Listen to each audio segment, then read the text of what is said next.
Hey everybody, my name is Kalle Slaap and I'm a watchmaker here in the Netherlands. And do I have something special for you tonight? This is something else. Live watchmaking, but this time pre-recorded, simply because I'm on holiday while this is transmitted. A Longines. Well, we've seen many Longines. An old one, well, we've seen older ones than this one. But how special is this? Longines, hour angle, but Series 1 from the 1930s.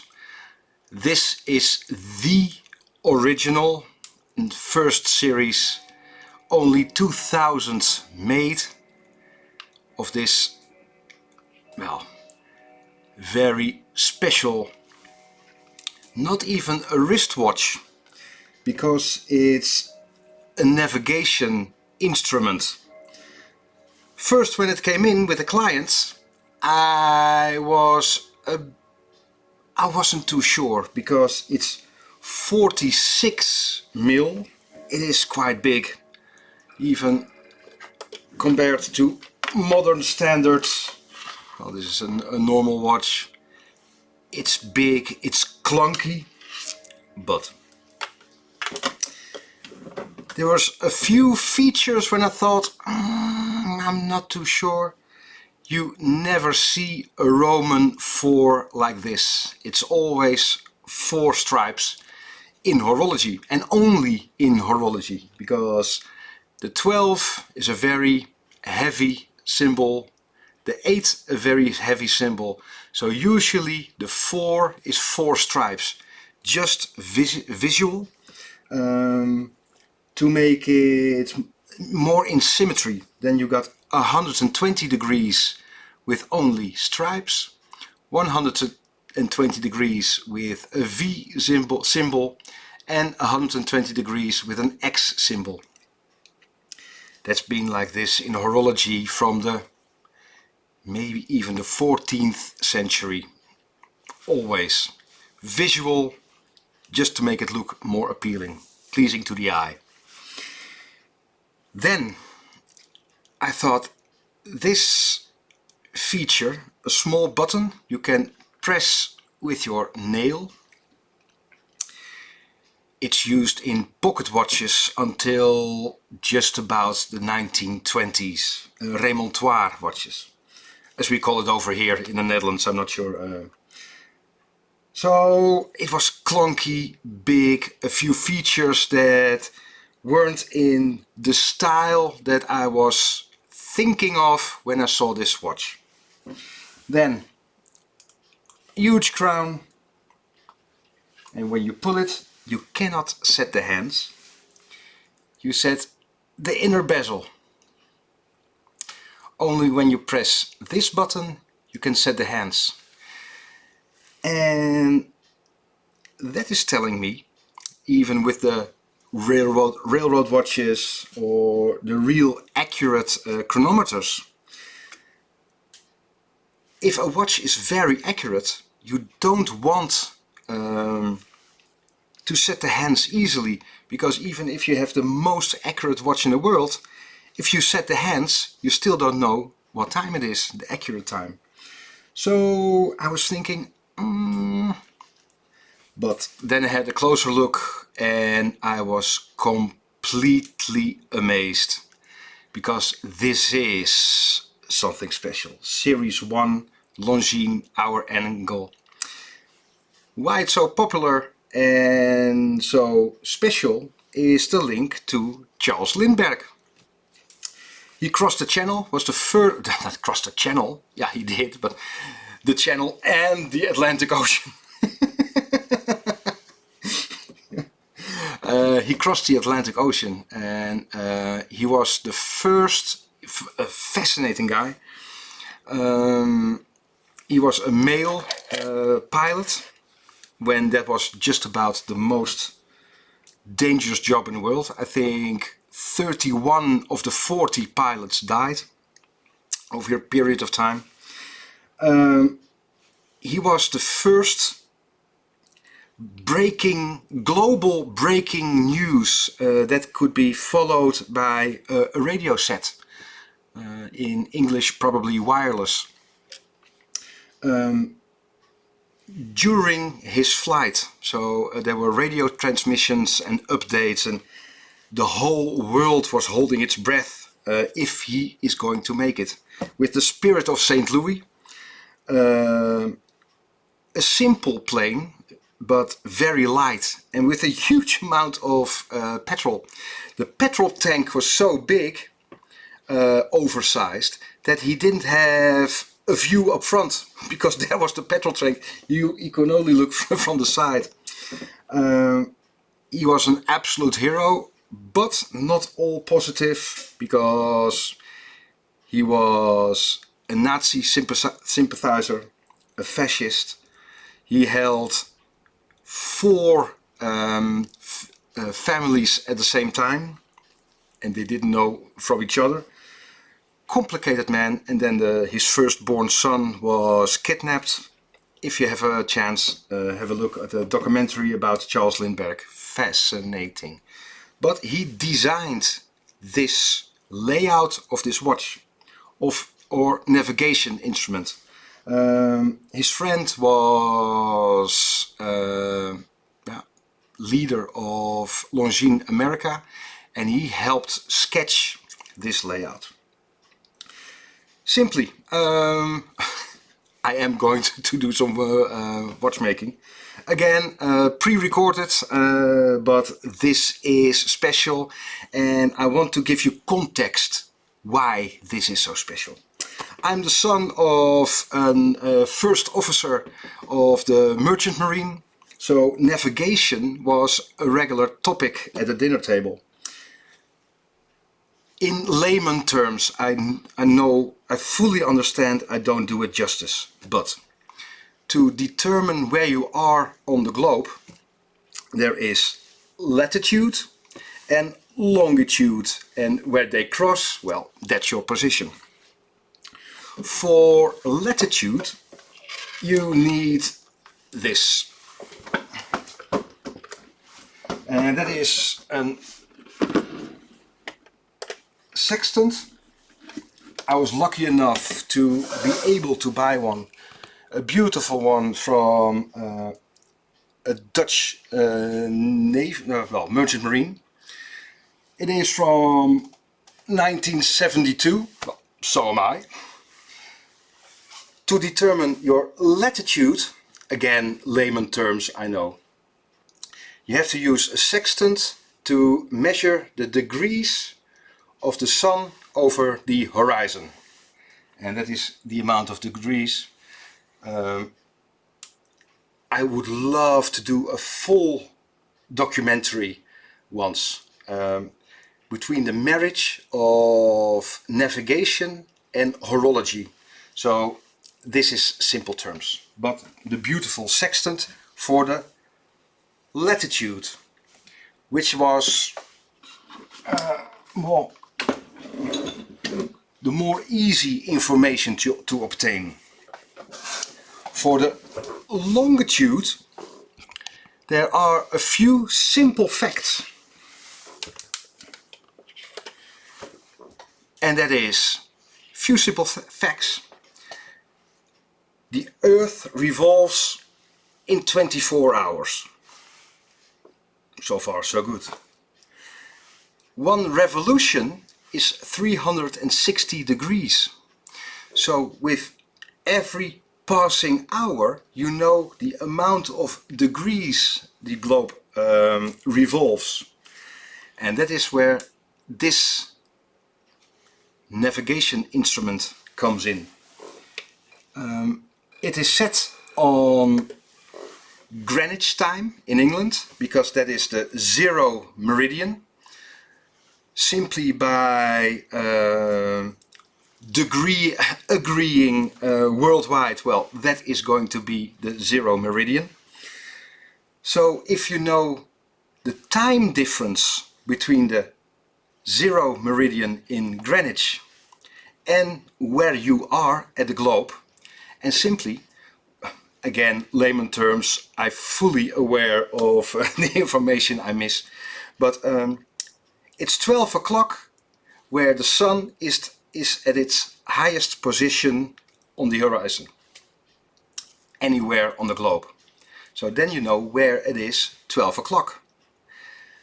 If you got your very accurate watch set on the 0 meridian in England, in Greenwich, you know the time difference and you know the difference in degrees, and then you know the longitude, and the latitude is with the sextant. If you're into this, please have a look at the movie feature film Longitude between brackets 2000. It's on YouTube for free. Lovely film. It's a bit long. It's 3 hours, I think, with Jeremy Irons and Michael Gambon. Please have a look at Longitude about John Harrison. Beautiful, beautiful film. So, long introduction, but it is something special. And there we are. Even the lugs are very heavy duty. This is still called a NATO strap, because even if one lug breaks, it is still attached to the strap with the other lug. Extra safety feature. There we go. Then the big onion crown, so it can be well, wound with gloves. A very long strap, so it could go over the, how do you call it, mouw, go over this, over it. And then, so this feature that you cannot set the hands by accident. This is the actual hour angle. And there's a beautiful video on YouTube from Longines explaining this hour angle. But again, this is the original one of the only 2000 made at a time. Beautiful stuff. There's an inscription. Vader en moeder. Mom and Dad. 10/7/1937.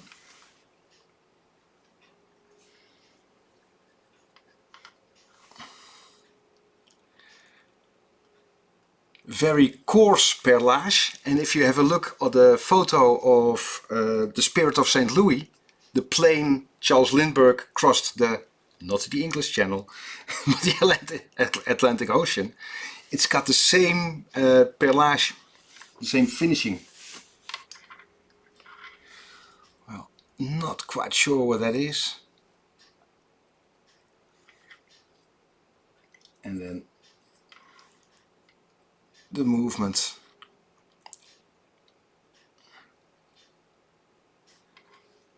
There it is.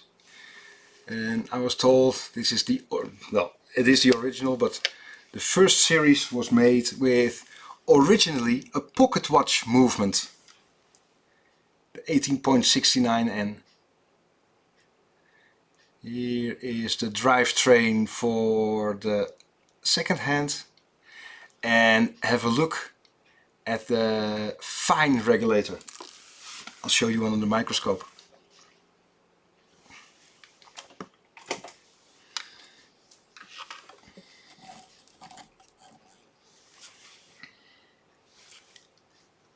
Well, there we are. Again, my name is Kalle Slaap, watchmaker from the Netherlands, and you're watching live watchmaking. And it's a pre-recorded session because I'm on holiday at the moment. If we can have this, do a restart on the camera. Hopefully it will work. because I really would love to see it, show you this. There it is, finally. So, hello everybody, all the usual suspects, but I cannot see the chat at the moment. Hopefully from my holiday address I can join the chat, but it's a pre-recorded session. There we are, 1869 and movement. Again, originally a pocket watch. The lovely fine regulator. They're highly polished. As you can see, this is an excenter. So if you turn this star, the excenter will very slowly move, and that will allow these timing pins to set the hands, well, do the timing very accurately. If you're in this, please have a look at how a mechanical watch works on our YouTube channel, Chronoglide. And I'll show you in full detail how to regulate a watch. Beautiful sunburst, black polish. Is a bit of snailing, black polish. The click. Here we can see it has seen some moisture. I'm doing a restoration, but especially with this very important watch, I'm going to clean the movement, but won't do any polishing, only cleaning, and that will make sure everything stays original.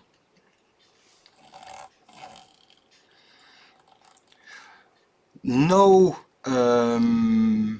temperature compensated balance wheel, because you can see in the late 30s it's a different alloy of balance spring, not the blued balance spring, which is very temperature, well, it changes under temperature. It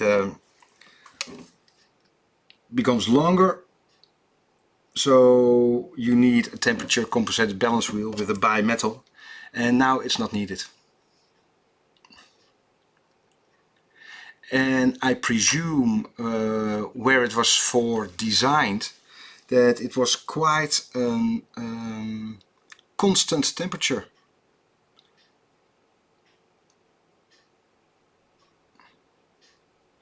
So here we can see the old way of securing movement in the watch case.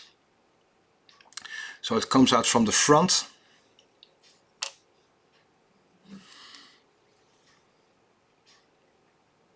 Well, isn't it a beauty? The story and the history, more history than the story, and the heritage makes it something really special. So make sure there's no power on the mainspring, pushing against the gear train. So now I'm going to... Hello? Is that guy in the white coat still boring you? He just talks and talks and talks. But it's a pre-recorded session, so I can already show you the end result.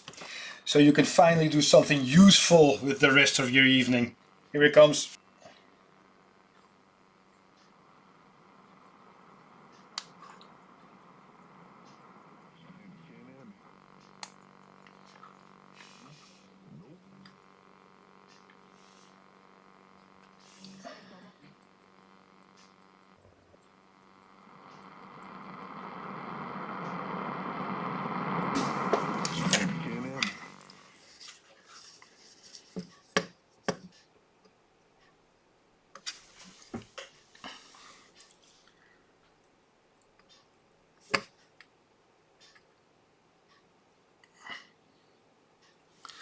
old lubrication. Do you see that?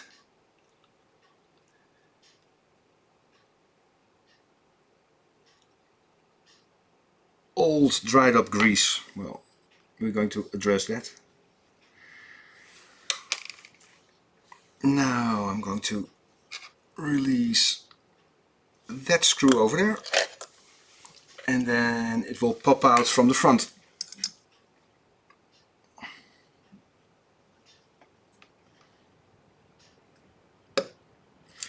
Don't you think it's a fascinating story about Charles Lindbergh? So, released over there.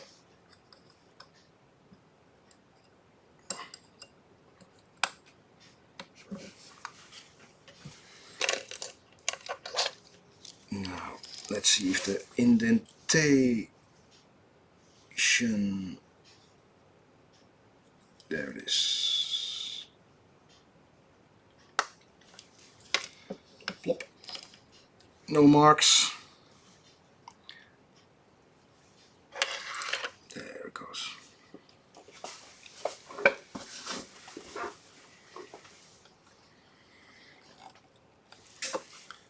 And there we have a look at the beautiful dial.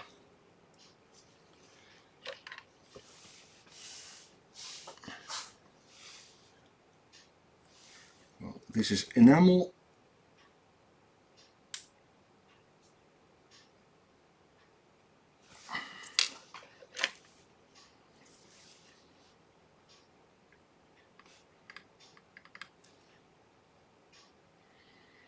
We'll make sure that's perfect again. First, I would like to make sure that the deep blue carbon steel hands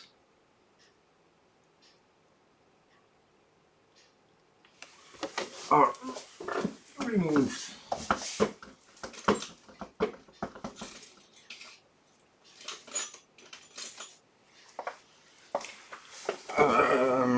For this I use the wider levers because they're a bit higher than the usual wristwatch hands, and I want this bit to be wide, so there's no pressure on the dial on one particular point, but it's spread out, so less pressure on the dial. Then I use this foil. It's nice and stretchy, specific for hand removing, so I'm not actually touching the hands, I'm not actually touching the dial, and the hands are covered so they won't come up, they stay stationary. And then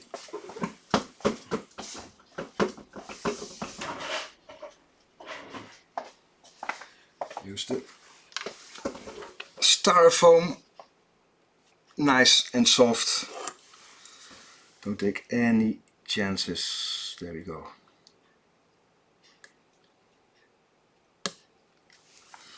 No stress.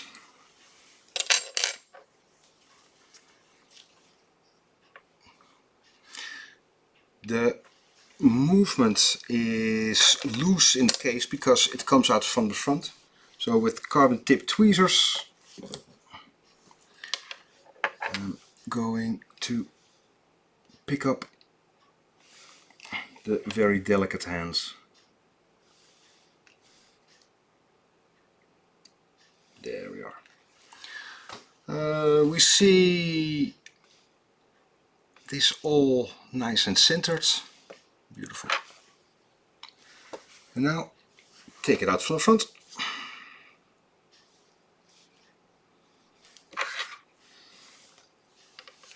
With the finger cuts. There we are. No stress.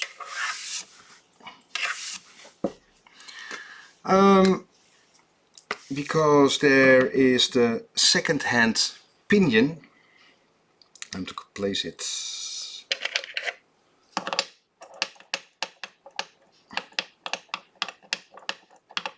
on this one.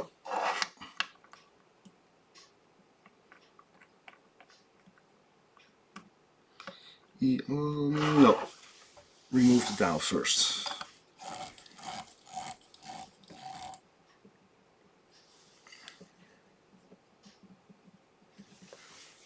The tiniest dial feed screws. I'm going to release them.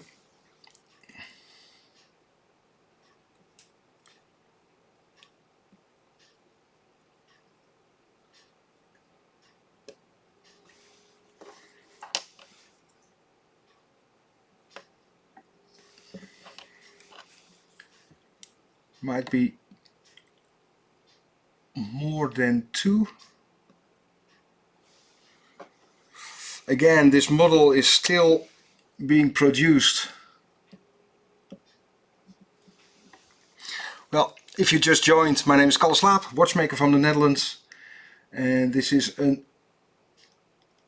beautiful and important 1930s, 30s Series 1 angle hour, the Charles Lindbergh watch from Longines. Only 2000 made, the original Series 1. There you go.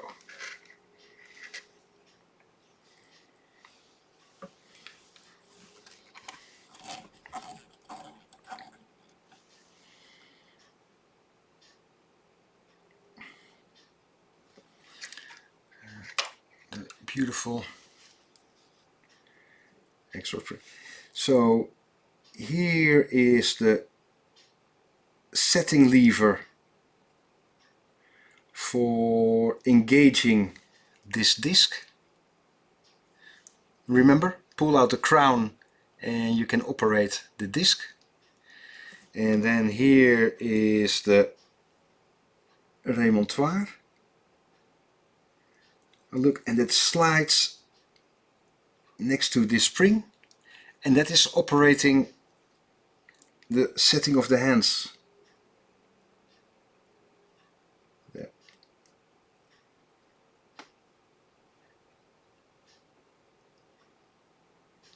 Lovely stuff. So.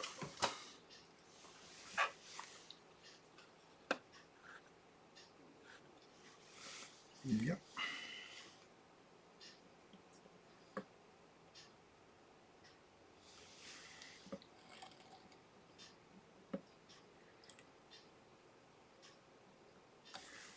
Let's see how this disc is secured.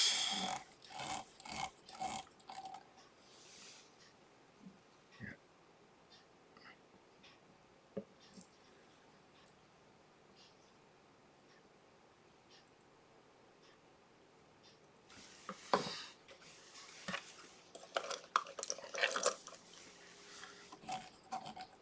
Probably by this plate and that plate. This is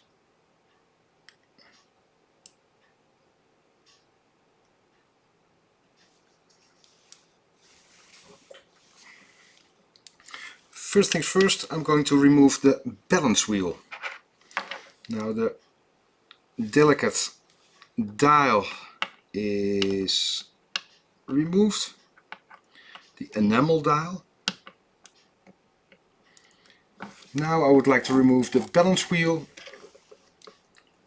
and the central second pinion.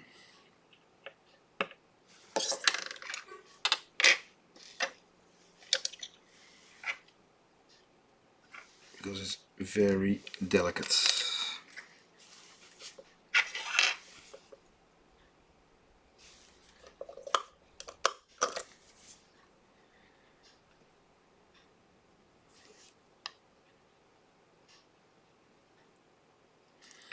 Well, I love the history and the marriage between navigation and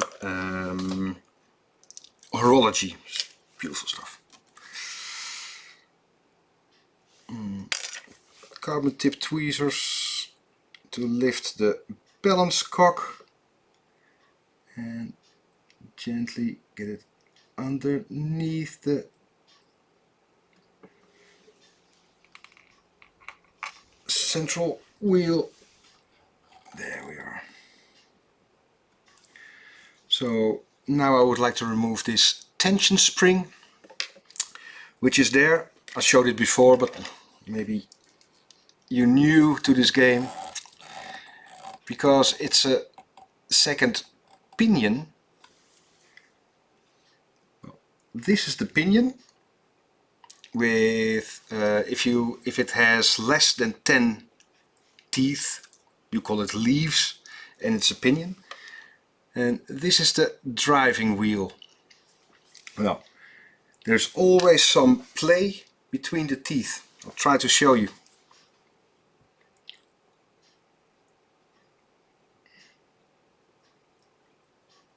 There.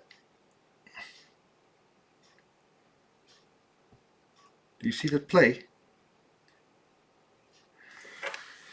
Well, on this pinion there's the second hand. If there's a tiny bit of play, the second hand will go like this, because it's very long.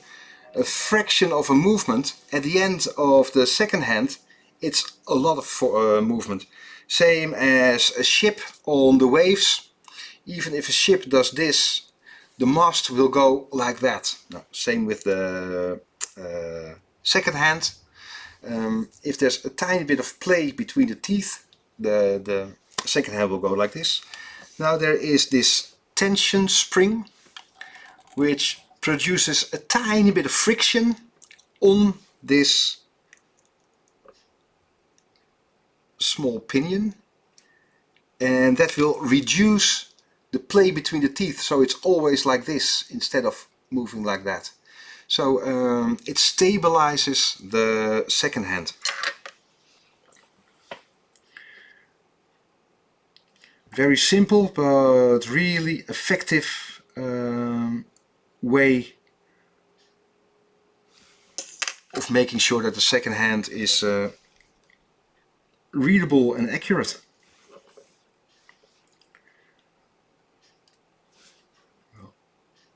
There we go. And now, because the second hand is already being removed, I must lift this pinion very delicately, because it's, well, in my terms, in my world as a watchmaker, incredibly long. So it has to come out completely straight. And there she is. Again, you can see the old lubrication. It's been a long time since it's seen some maintenance. So that's the very delicate second hand pinion. And now another delicate. This wheel is press fit on this pinion. And maybe you can look like that. Sorry about this, try to do it in focus. This wheel is press fit on that wheel. Have a look.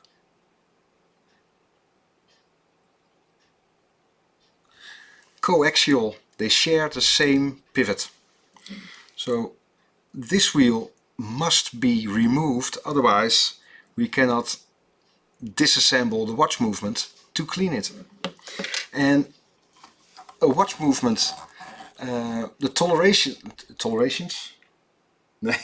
tolerances, sorry, are so small that if the pivot is in its bearing, ruby, there's so little space between it, it's so perfectly fit that it cannot be cleaned properly without disassembly. So a watch has to be disassembled during cleaning. So this wheel is on the tiniest of pivots. It must come off straight, high, not to bend or break the pivot. I've got a special tool and this is a fiddly job that really needs my attention. Oh. Cheers everybody.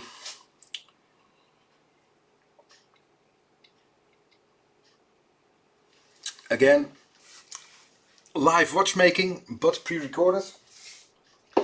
I'm on holiday at the moment, but I really wanted to share this insane watch with you guys.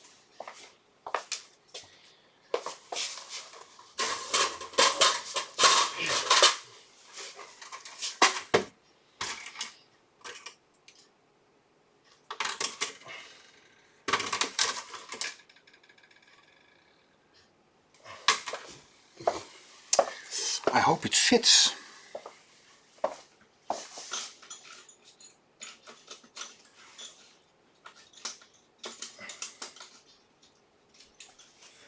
I hope it fits because it's an pocket watch movement. Well, don't want to leave any marks, so I've got this plastic thingy.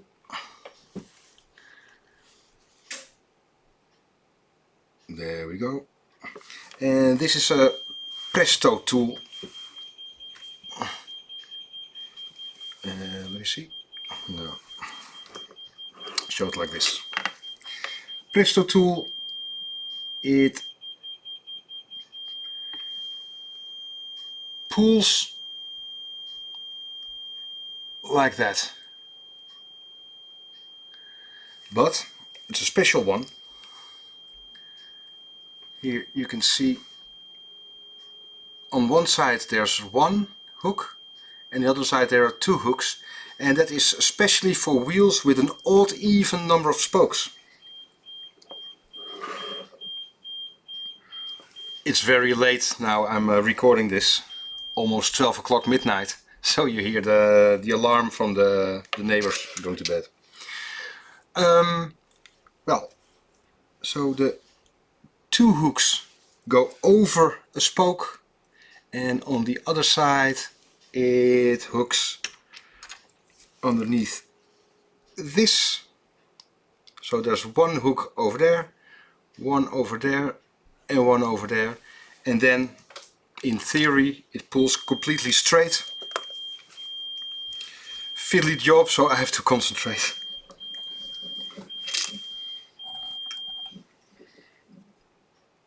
Well, maybe I can show you. There we go.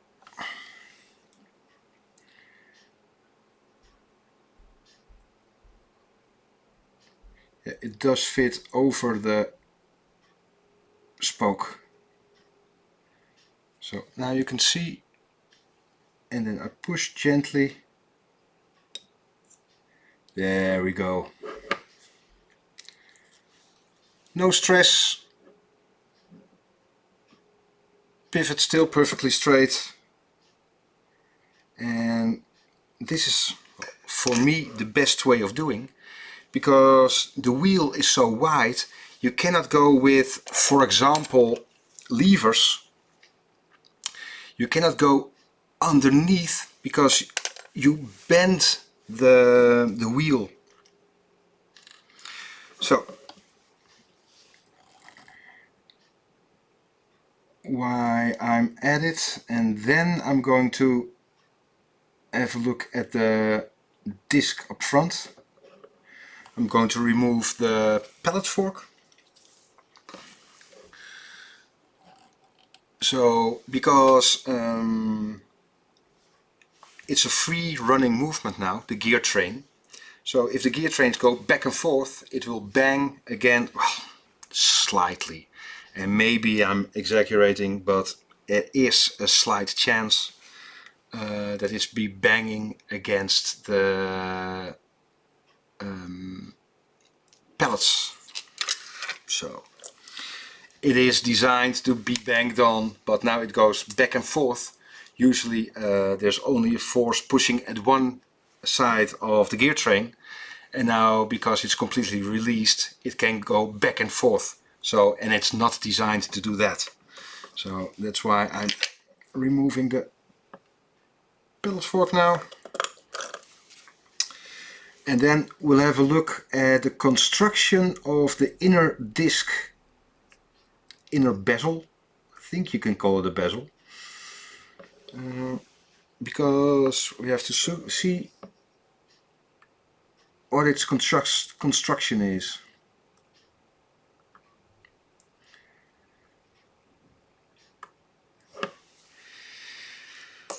Well,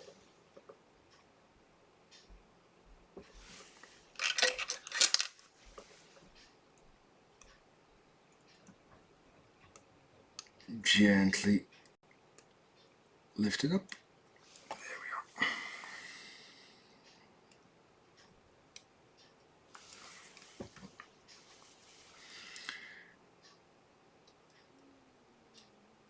There's the bridge.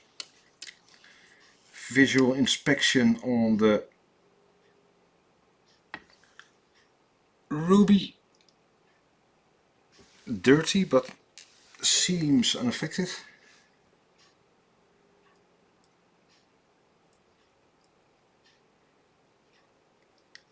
Hey. The pellet fork was very sticky in its lower pivot, and the pivot shouldn't be lubricated. And you can see it's a screw down staff. And I wonder what material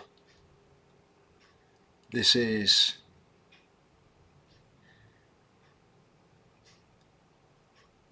It's got a gold-like shine, but it might be old lubrication or maybe an old coating. This is very old sediment as well, like an oil film over everything, maybe as conservation. And do you see these shiny dots?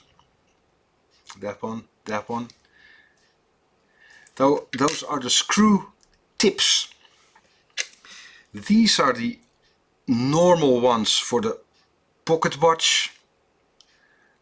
It was the 1869N is a relatively simple pocket watch, but the additional complication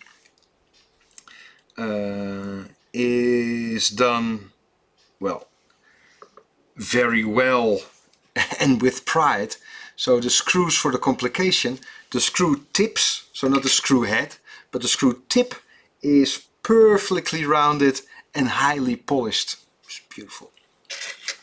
The Vacheron Constantins we did not too long ago on this watchmaking channel had the same. It's just a work of art.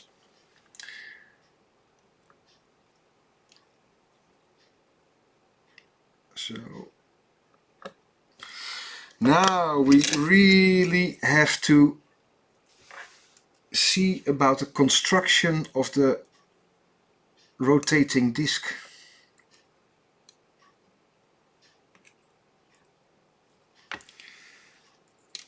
There's the ratchet wheel removed, and again extremely old lubrication.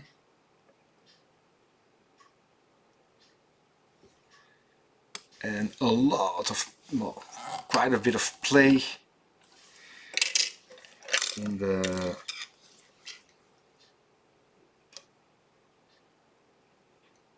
you can see even the old lubrication in between the arbor. Look at this.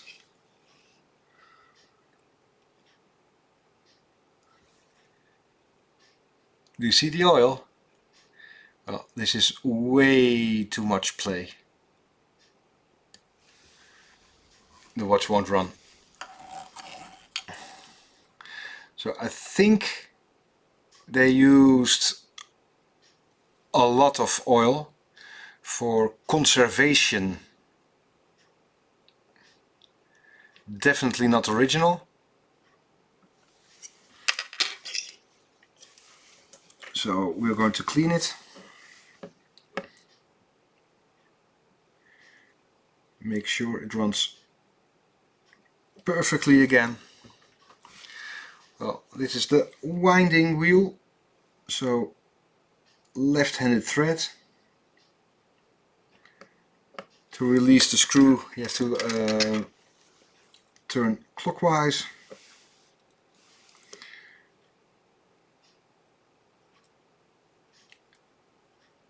Gently lift the ratchet wheel. There we go. Ah, it's beautiful, isn't it? Cut in two ways. Horizontal and vertical teeth. In hardened steel. And beautiful finish. What a treat. So what's left on this side is just a bog standard movement. We have to be very careful for that particular pivot. Do you see the specs on top? The movement was really dirty. Do you see that? Well, it was and it is in need of a good clean. So be very careful with this pivot. So now we have to turn it around.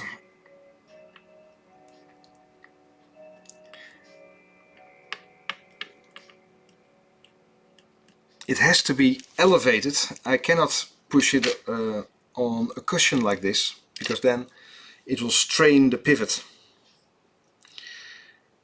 That sounds very explicit.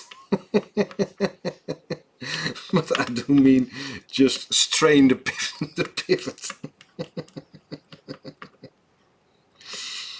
If you just joined, my name is Kalle Slaap and I'm a watchmaker from the Netherlands, and this is pre-recorded live watchmaking of a very important, beautiful watch. The first series of the hour angle Charles Lindbergh watch from Longines. Only 2000 made in the 30s. This is, well, when we're finished, it is going to be the prime example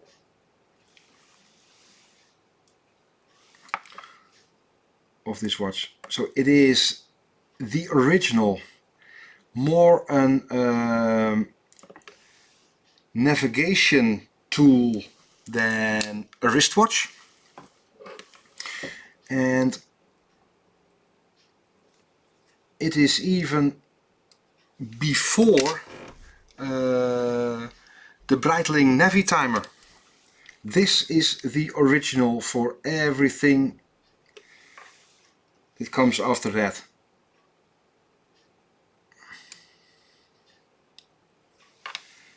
So see, it releases now. I just removed those rings, and now you can see the difference. It is being sprayed or treated with oil as a conservation, because this is all old oil and lubrication, and you can see underneath those parts there is no lubrication there. Beautiful. Now the disc comes off. I'm going to lift it, but not on the printed bit. I'm going to hold it like this, because as you can see, even if it's carbon tipped tweezers, I'm not actually touching the printed part.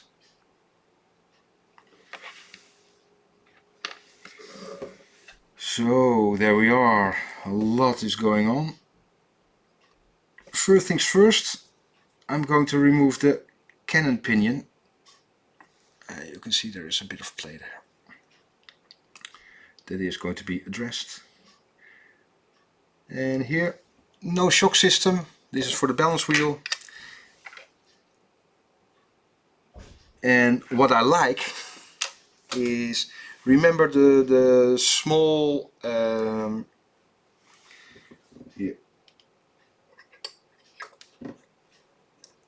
this bit to set the time. Remember that? The small pin operated by a fingernail, just like the. Oh look! Ew, ew. I didn't see that.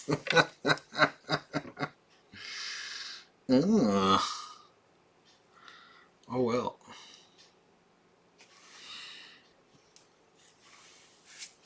Now we can repopulate the entire planet with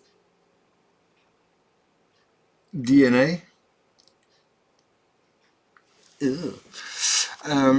This pin, operated by a fingernail, again, so you don't accidentally set your hands.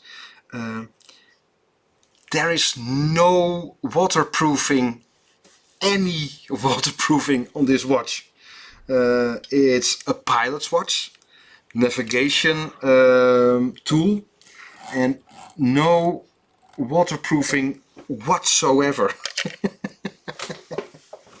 Oh, Charles Lindbergh, during his Atlantic Ocean crossing in the Spirit of St. Louis, to reduce weight, he didn't even bring a parachute. If you crash over the Atlantic, you really don't want a parachute. You want to have it to well, rather not survive. Just like my father. He's the, like I said, the first officer in the merchant navy, and he can't swim. And he always said, well, usual joke, a pilot cannot fly. Okay, but in fairness, and I worked offshore on oil rigs, and I saw his point. When a ship sinks, there's a good chance you don't want to be able to swim. You're this big in the middle of the ocean, and well, let's get it over with. So yeah, no waterproofing and no parachute for Charles Lindbergh during his Atlantic Ocean crossing. Well, if you're interested in watchmaking, please have a look at our YouTube channel Chronoglide. My name is Kalle Slaap, watchmaker in the Netherlands. And cheers everybody. So nice that you're joining. I try to join during my holiday in the chat, if I'm allowed by the home front. But so nice that you're joining, and I do hope you are enjoying this piece of history. This is an interesting watch.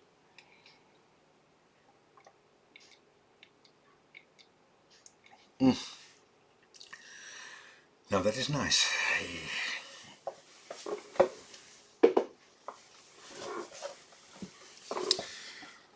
Well, the cannon pinion friction fit to the center wheel, but now I can use a Presto tool because the center, the pinion for the sweep second hand is removed.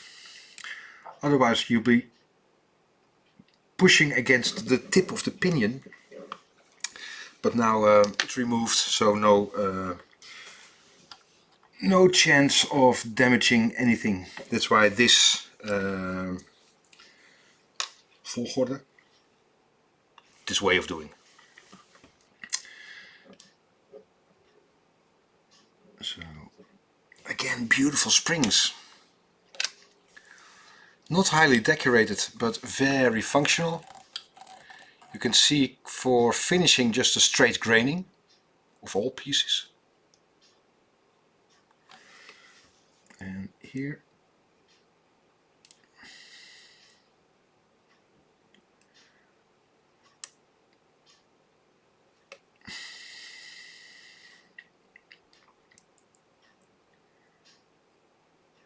It's a bascule. Cool. Well, the cannon pinion is friction fit to this center wheel. So that's the driving force. That will drive this wheel and reduces. This is going round once an hour, and then due to this and that amount of teeth with the hour wheel,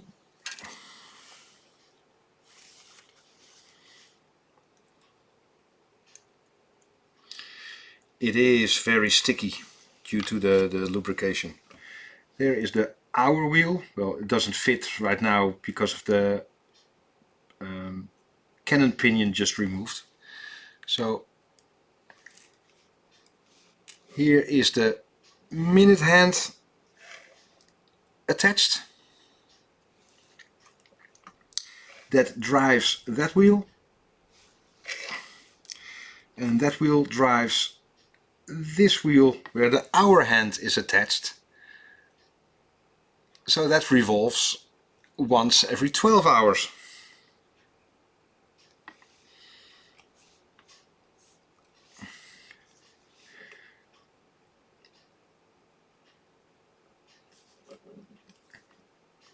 This wheel is in a different plane, so that is driving the wheel, the inner bezel, and this is going in and out, so that is for setting the hands.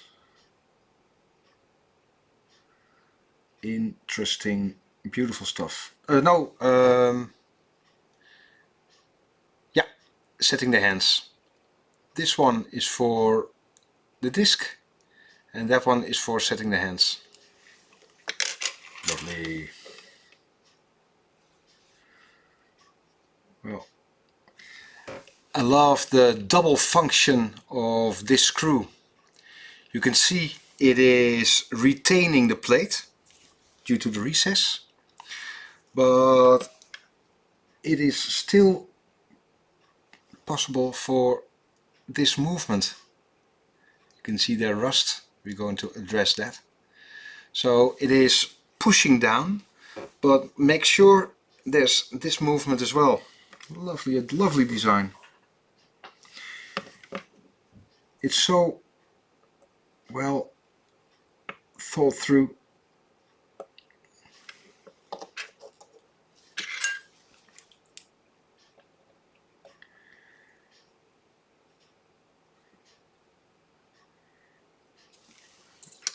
Maybe.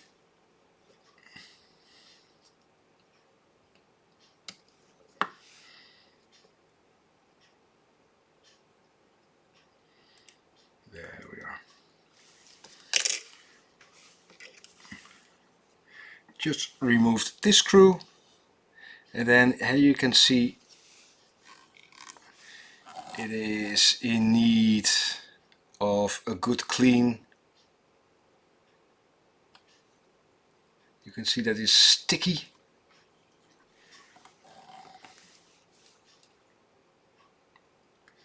So there we are. Again,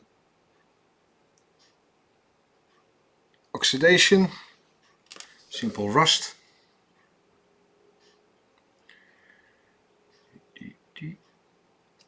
This one to be removed.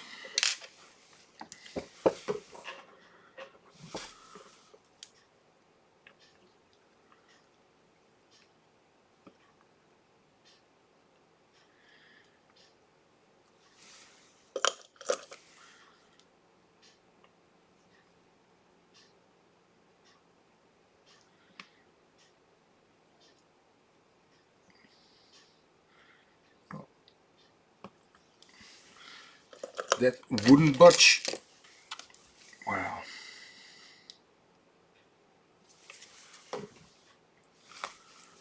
Leave that. I'm going to remove that one first.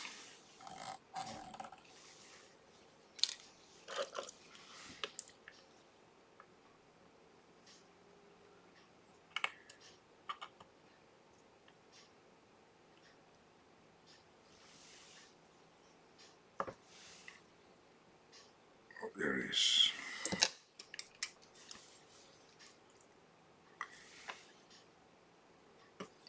Oh, now we can remove the gear train from the back and do the complete disassembly of the gear train and the main barrel. So that's a good idea. That plate was only retaining this wheel.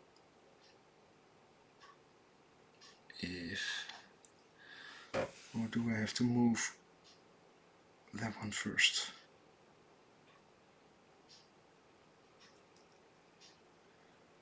That is incredibly stuck.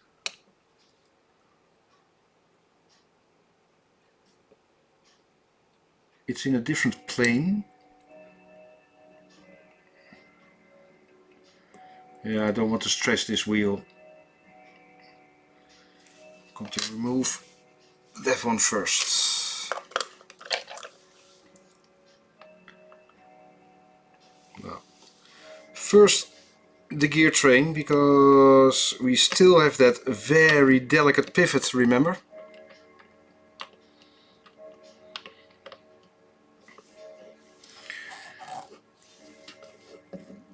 There we are. There's the one. You see how dirty and horrible. Again, we're going to do a restoration. Good clean. No polishing. We want to leave everything completely original, because this is an important timepiece.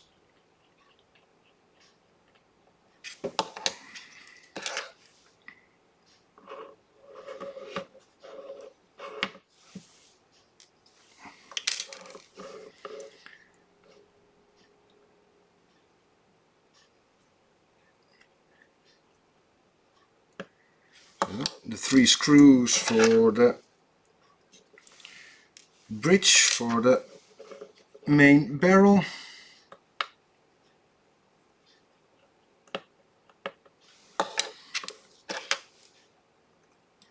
There we are. Gently have a good look where to lift it. There we are. Yeah. Because from this side it's just another pocket watch movement.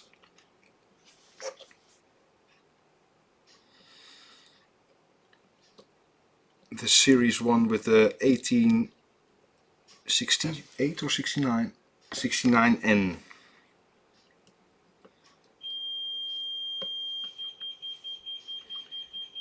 There we go. There we go.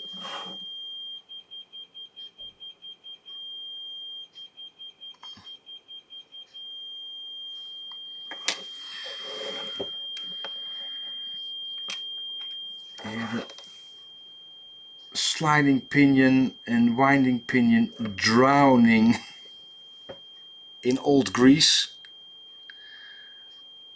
Oh, this is a lot. Oh wow.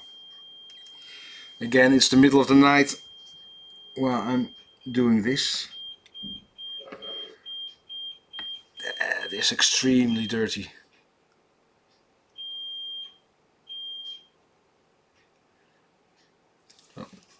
A T-hook, mainspring.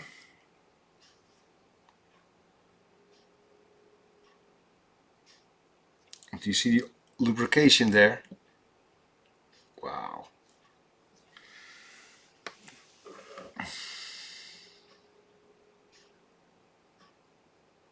Oh, look at this. Yeah.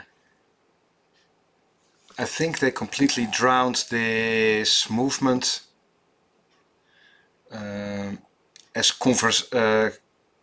conservation at the time. Because that definitely shouldn't be there. Well, simply the gear train. And have a good visual inspection of the rubies. Well, if you just joined, my name is Kalle Slaap, watchmaker from the Netherlands. A pre-recorded live stream this time. Well, it is a live stream because there's no editing, but I'm on holiday at the moment and I'll try to join in the chat. But this is such a beautiful and important watch timepiece. I really wanted to share this with you. So we do this stream once a week, every Tuesday, 8:30. And Charles Lindbergh, the guy, the pilot that crossed the Atlantic for the first time, in the radio commentary, there you can see it's extremely old lubrication. Like I said, he was the first live breaking news event ever on the wireless, on the radio. And he was called, during his flight, the loneliest man on the planet. Which he was, well, by himself in the spirit of St. Louis over the Atlantic Ocean. And I am not going to compare myself with Charles Lindbergh.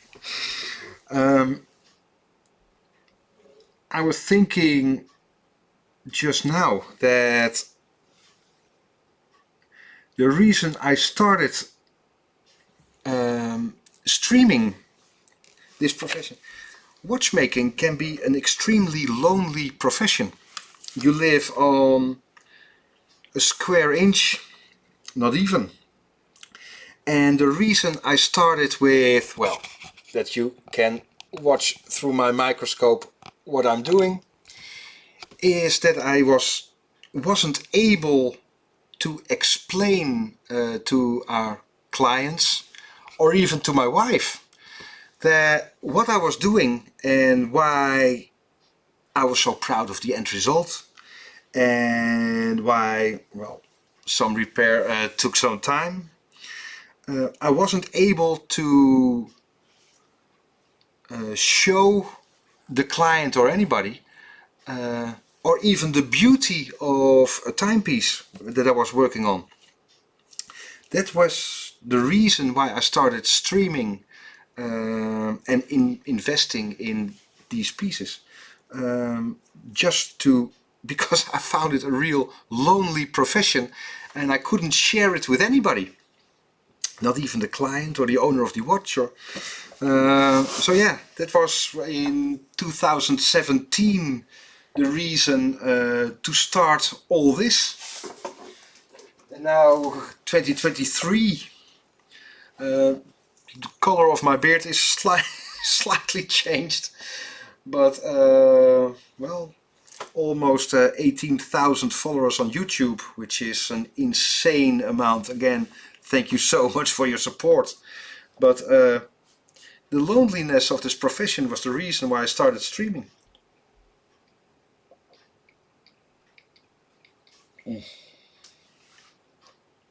Not really warm, still effective.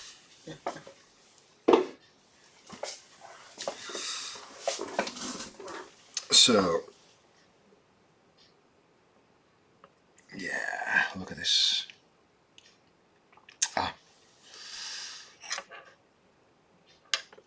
A quick inspection of the rubies, and then I think we call it a day. That one. It's been such a long time since this watch was maintained.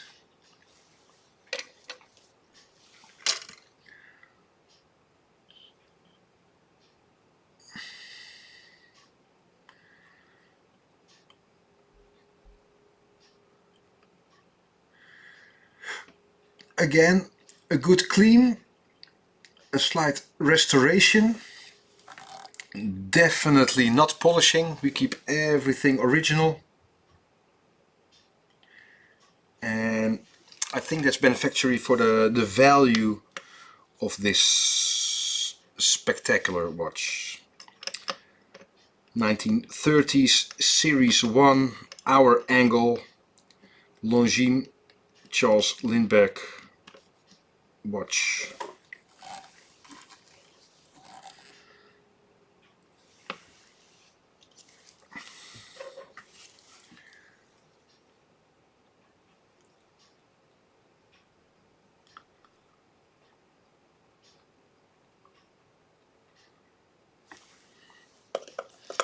There we go.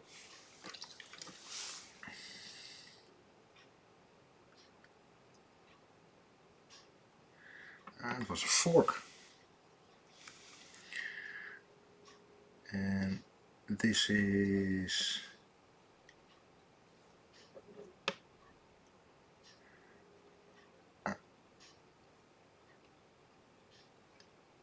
no, that's cheap. It was a tension fork for that wheel over there.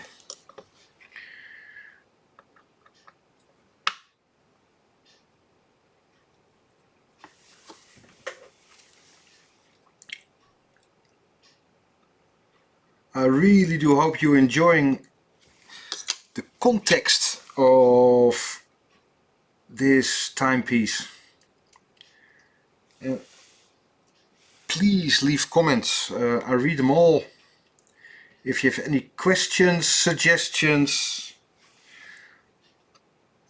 or just a comment, please let me know. Constructive criticism.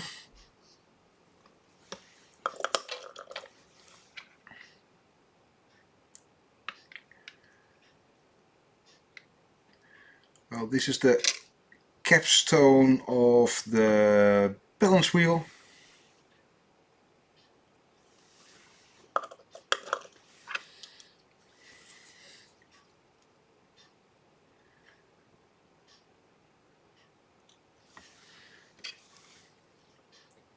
Again, it's been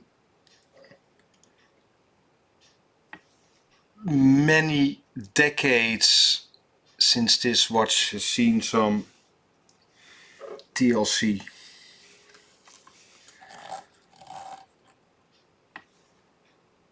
It hasn't been cleaned for such a long time. I wonder if this was moisture.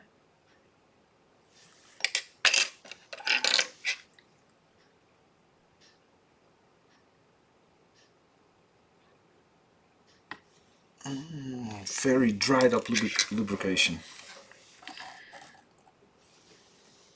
So there we go on this one.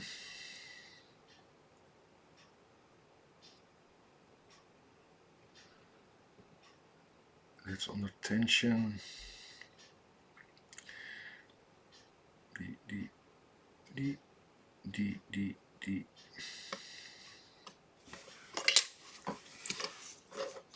Well, that's the setting lever screw. I'll take that one out. The setting lever, it will release the setting lever, but now it's completely flat, and that's why triple check, there's nothing sticking out, not even the banking pins are nice and level. Okay, and this is such a heavy piece that is no problem. So now I can do it on a cushion because it's completely level, nothing is sticking out, and now I can press more evenly to release the screws.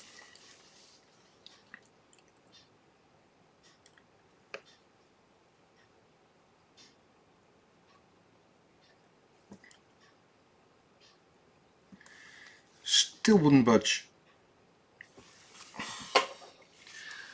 This one is so extremely tight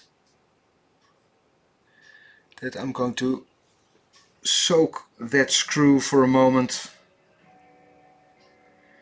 in WD-40 and leave it overnight so this one can be released. I really don't want to even the slightest chance that that original screw can break. So I'm going to soak it in WD-40 and tomorrow morning I'm going to release that screw. Well, that's it. What do you think about that? This is a real, for me as a watchmaker, a real treat. Such history, such context, complication you never seen before. Only 2000 made in the 1930s. A lovely piece to restore. Very dirty. You can saw the specks on top of the bridges. I'm going to give it a good clean, no polish, and make sure it's completely original but in an excellent state. That's my way of, for this particular watch, the best restoration. All of you, thank you so much for your attention. My name is Kalle Slaap, watchmaker in the Netherlands. It was a pre-recorded session, but I really do hope it was well worth it for you. I know it was for me. Hope to see you soon. Please leave your comments. I read them all. And we do the stream every Tuesday, 8:30, Amsterdam time. On our YouTube channel Chronoglide, I think about over 300 videos about watchmaking, in depth, but with conversation with collectors, more technical stuff, more theory, whatever you like about watchmaking. I really do hope it tickles your fancy. All of you, thank you so much. Please like the video if you like it. And hope to see you soon. I really love to read your comments. See you soon. See ya. Bye bye.